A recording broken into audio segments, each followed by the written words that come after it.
নামাবো এসব আমরা শুধুমাত্র বলার জন্য বলি না, আমরা এখনো পর্যন্ত আপনাদেরকে সুযোগ দিচ্ছি শুধুমাত্র এই চিন্তা করে যাতে দেশ স্থিতিশীল না হয়, নির্বাচন না হয়। যদি আমার ভাইয়ের বিচার হয়, আমরা কিসের থেকে এই সরকারকে যে সরকার বিচার করতে পারে না সে নির্বাচন করবে, এটার কিসের বিশ্বাস?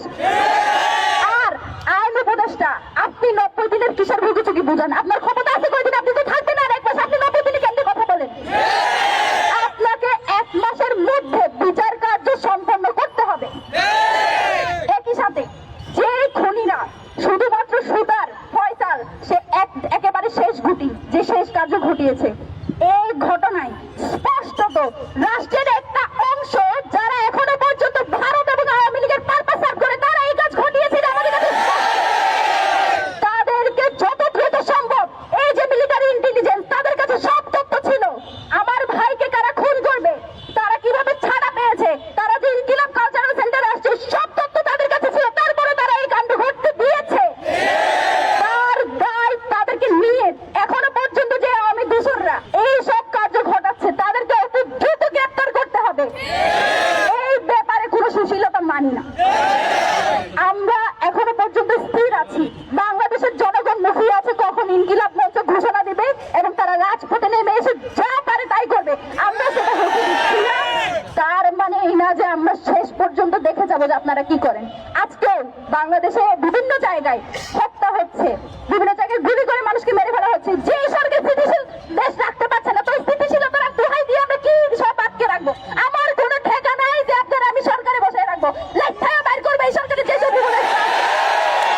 এই সব ব্যাপারে কোনো সুশীলতা হবে না। যতদিন পর্যন্ত আমার ভাইয়ের বিচার হবে, আমার আপনাদের সাথে কোনো সুশীলতা নাই। আমার যা হারানোর আমি হারাই ফেলছি, এখন আমার সরকার নিয়ে চিন্তা ভাবনা করার কোনো দরকার নেই।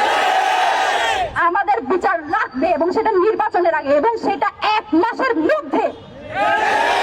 এই 1 মাসের মধ্যে বিচার কার্য সম্পাদন করার জন্য 24 ঘন্টা টাইম দিয়েছি। যদি না পারেন, আপনারা আরেকটা চিন্তা ভাবনা করতেছেন, সরকার তো আর বেশি দিন নাই, মাসখানিক সময় আছে, আগে ভাগে একটু পদত্যাগ করে পালাইয়া যায়। না, আপনাকে আমরা পালাইতে দিব না, দিচ্ছি না। কোনোভাবে যদি ভাবেন যে আস্তে করে পালাইয়া যাবেন, এটা হবে না। আপনি যাবেন, যাওয়ার আগে বলে যাইতে হবে যে এখানে কে আপনাকে কাজ করতে দেয় না, কার কারণে কাজ করতে পারে না, কার সাথে লিয়েছে করে আপনি এইসব কাজ করতে। এটা আমাদের স্পষ্ট দাবি। ইনকিলাব মঞ্চ আগামী, আমরা এখন থেকে আমাদের লাগাতার কর্মসূচি থাকবে যতদিন পর্যন্ত না সব পুরো সিন্ডিকেট, বারবার বলছি, শুধুমাত্র ফয়সাল সুতার একমাত্র না, তাকে কোনো বন্দুকযুদ্ধের মাধ্যমে দেখতে চাই না, সে বিদেশে থাকবে, দেশে আনতে হবে। এবং বারবার বলছি, পুরো সিন্ডিকেট মাথা থেকে শুরু করে শেষ পর্যন্ত যে যা আছে প্রত্যেককে আইনের আওতায় আনতে হবে। ইনসাফ মানে সুশীলতা না। অনেকে এটার ভুল ব্যাখ্যা করে যে হাদি ভাই শত্রুর সাথে ইনসাফ চেয়েছেন। শত্রুর সাথে ইনসাফ হচ্ছে ও যেইভাবে গুলি করছে ওর মাথা ওইভাবে গুলি করে উড়াইয়া দেওয়া।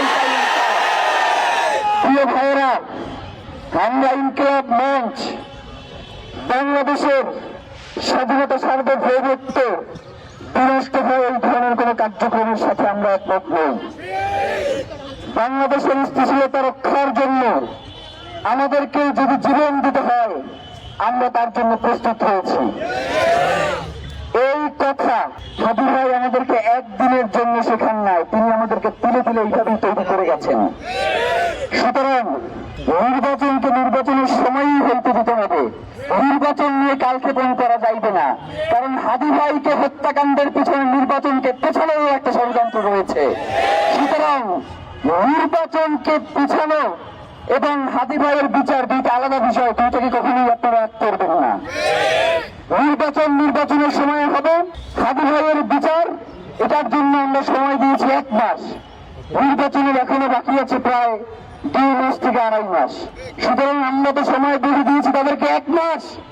1 মাসের মধ্যে হাদি ভাইয়ের খুনিদেরকে গ্রেফতার করে বিচারের মুখোমুখি করতে হবে এবং নির্বাচনের সময়ে নির্বাচনকে বাস্তবায়ন করতে হবে। কিন্তু আমাদের আশঙ্কা হয়, আপনারা যে নির্বাচন করবার কথা বলেন, বিগত সকল নির্বাচনের থেকে একটা সুষ্ঠু সুন্দর নির্বাচন করবার মতো কথা আপনারা বলেন।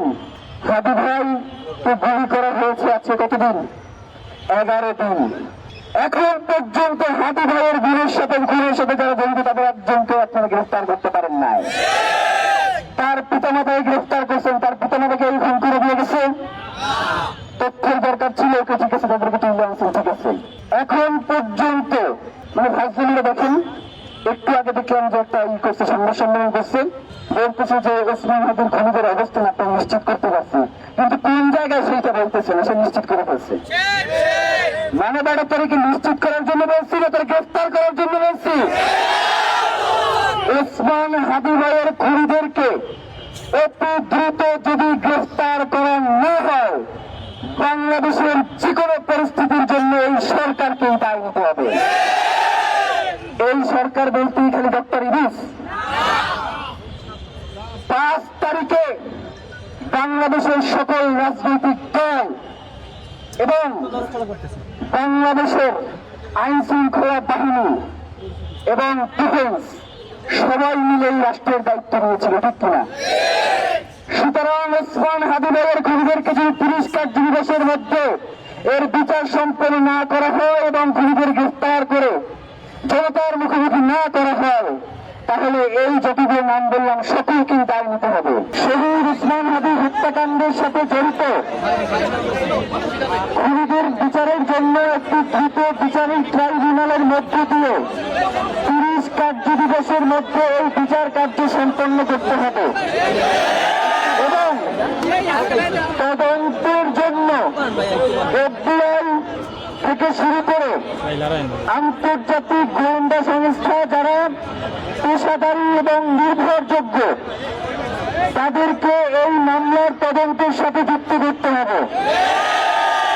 এটা হচ্ছে আমাদের প্রথম এবং প্রধান দাবি।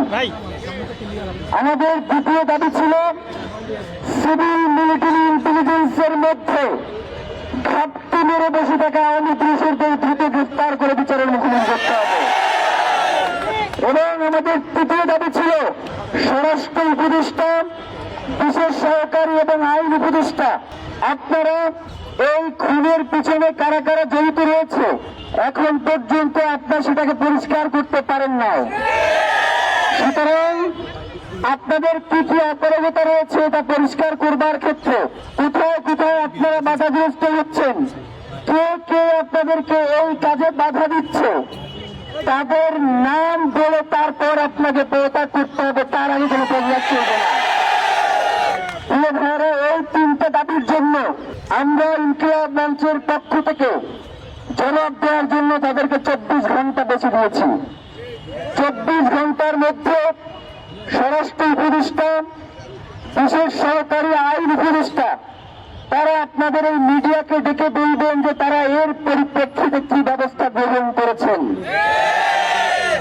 যদি তারা গতকালকে যে কার্যক্রম ঘটিয়েছে তার মতো দুঃসাহস দেখায়, তারা যদি নিজেরা উপস্থিত না থেকে ওসমান হাদির এই হত্যাকাণ্ডকে লঘু করবার জন্য অতিরিক্ত আইজিপিকে দিয়ে বক্তব্য দেওয়ায়, তাহলে আমরাও এমন কথা বলবো যাতে আপনি আর ক্ষমতার চেয়ারে থাকবেন না।